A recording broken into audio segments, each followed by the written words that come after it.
Hello, welcome to my diversity, discrimination, and prejudice presentation on LGBTQ plus populations. We hope you find it informational as well as thought-provoking. References will be in the bottom of the description. So, let's begin. Let's begin by talking about some data that I had synthesized throughout this paper. One point of data that I collected from my literatures was the amount of sexual harassment that LGBTQ plus students face from their peers. The National School Survey in 2022 found that around 53% of LGBTQ plus students had been sexually harassed by their peers at school. It was reported that LGBTQ plus students were being physically touched without their consent or being verbally sexually harassed by their peers, which was also seen while students were using the internet. The National School Survey also put out a statement that those who were people of color had seen the worst forms of discrimination, which affected their mental health greatly. Another point of data I'd collected was from the National Survey on LGBTQ Youth Mental Health of 2021, which looked into suicidal thoughts in LGBTQ students. They found that around 42% of LGBTQ youth had genuine thoughts about committing suicide within the past year. To put this into perspective, take a class about 160 students or people, and around 67 of those people had thought about seriously committing suicide, which shows that something must be done to prevent these students from believing that suicide is the answer. During the creation of my paper, I was given the opportunity to speak with someone who knows a lot more about college students and their struggle with harassment on campus. For my interview, I was able to discuss with the advisor of Pride, named Lauren Schuler. Pride is a group on Keuka College that focuses on bringing awareness and solidarity to LGBTQ plus students and individuals along with their lifestyles. The group puts on activities in the spring, such as drag shows, and in the fall, they have drag bingo, with an attendance that has not grown, but also has not gone down in the past 4 years, says Lauren. I specifically wish to talk to Lauren to get more information on LGBTQ plus individuals and how they feel as far as feeling safe on campus and general well-being, and what the campus has done, if anything, to support those people within the campus.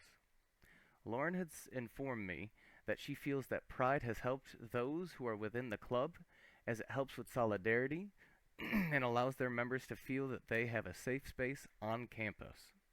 When I asked if LGBTQ plus students felt that they were safe and had the proper accommodations in place for them in school, I was told that some people on campus aren't comfortable with the quote queerness, and that even well-meaning people's interactions with LGBTQ plus students came off as harassing or demeaning.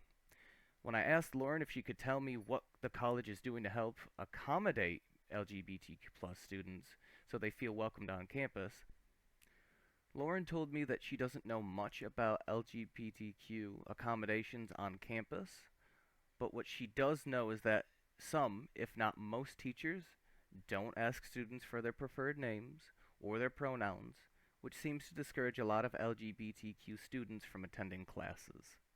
I finally asked Lauren what social crises that LGBTQ students face and how often they face these crises.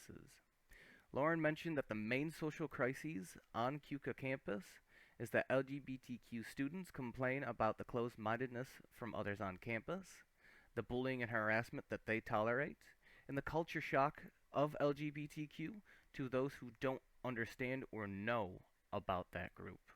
So throughout this interview, Lauren had discussed many points, but she wanted to ensure that a few points were specifically emphasized.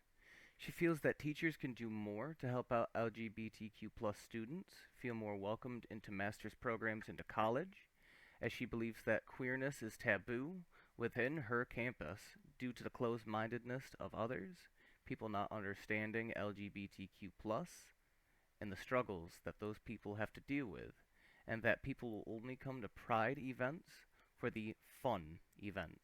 So I believe our textbooks in this class can emphasize these issues that I've mentioned previously. In my class, we read a book called The Meaning of Difference by Rosenblum and Travis that can help reinforce some of the issues, as I said previously, because these are some things that we see prominently in our schools. For example, Rosenblum and Travis touch on how only 12 states, plus Washington, D.C., within the United States are mandated to mention only positive information about LGBTQ issues. To only have 12 states and our capital discuss these issues out of 50 is very shocking to hear. Rosenblum and Travis then talk about how heteronormative families are what are considered functional, stable, and consistent in the eyes of a common person. So after my interview, and after reading up on my literature, I began to synthesize my data and found some interventions that may help with LGBTQ social crises, long-term harassment, as well as educating our students at an early age to understand LGBTQ. An intervention that I believe will help LGBTQ plus students and their peers during their time in school would be to standardize what and how we teach about LGBTQ education. One of the pieces of literature that I reviewed previously was centered around how children in elementary school feel that walking through their halls of their school felt very similar to walking through a hailstorm. Schools within states like Alabama, Louisiana, South Carolina, Texas, and others restrict teachers and school district staff from discussing LGBTQ plus issues within their schools. I believe that each state allowing their schools to choose how to approach LGBTQ plus issues or limiting how they're taught in school is causing children to feel unsafe in schools and to keep bullying prominent.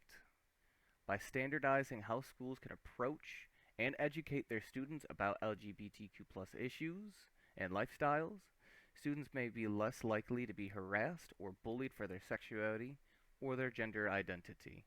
This next intervention will be more geared toward college students, but can work for elementary students if applicable, and can help with inclusion while on campus and on school grounds. Groups such as Pride on Keuka College campus are peer support programs that can help provide guidance, structure, and solidarity among students that are run by fellow peers on campus grounds. My interview with Schuler shows that while the group is active on Keuka College, the amount of group members and people who are in attendance to activities has stayed around the same for the last 4 years. I feel that groups such as Pride require more attention through the school's officials, such as including a mention in the Today's at KC, that's Keuka College, daily email on LGBTQ holidays in June, times of depression in college, or similar situations that are applicable.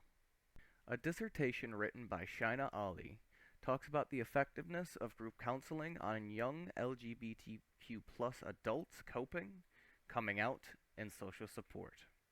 Ali defines social support as relationships that we truly value and feel reliable to us. Peer support groups for LGBTQ plus populations rely on the feeling of perceived social support, as it gives off the feeling of solidarity and strength between members. As shown in the results of Ali's research, the mean scores of adaptive coping, social support number, social support satisfaction, collectivist growth, and individualistic growth had increased, while there was a massive decrease in maladaptive coping. This means that over time, peer support groups for LGBTQ plus populations can help with personal growth, better coping skills, and allow mutual support, social support to those who are involved.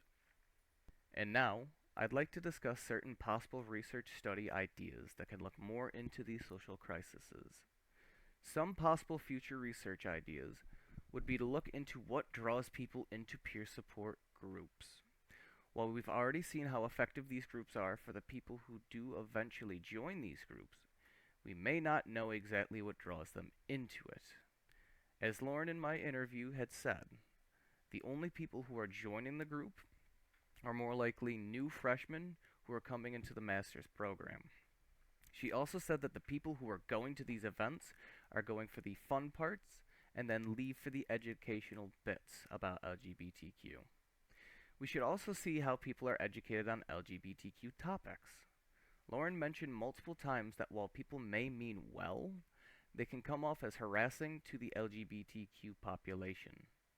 In that case, I believe a research study should be proposed to see if there's a certain age group or set of characteristics that significantly increase if a person is more or less likely to be educated on LGBTQ.